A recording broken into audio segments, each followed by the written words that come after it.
కేంద్రమే రైతు సేవా కేంద్రం అని పేరు మార్చారు.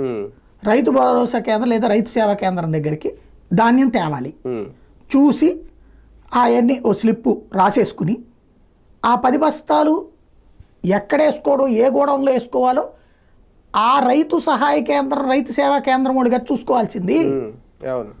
అప్పుడు ఇంకా ప్రభుత్వం ఆటోమేటిక్గా ప్రభుత్వం పనిచేసినట్టు. అంతే కదా. మరి వాళ్ళు ఎందుకు చేయట్లా?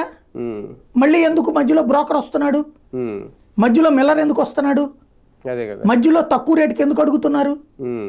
ప్రభుత్వమే తీసేసుకుంటే రైతు భరోసా కేంద్రంలో స్లిప్ ఇచ్చేయి, ఆ గోడంలో వేసేసామి అని చెప్పు. నువ్వు గోడం చెప్పు, ఒక రైతు సేవా కేంద్రానికి 2, 3 గోడంలో అప్పచెప్పు.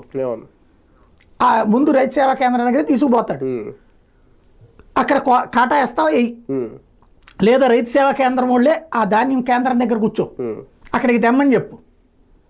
అక్కడికి రాగానే స్లిప్ ఇచ్చేయి, అక్కడ కాటా వేయి, స్లిప్ ఇచ్చేయి, తీసి లోపల వేసుకో.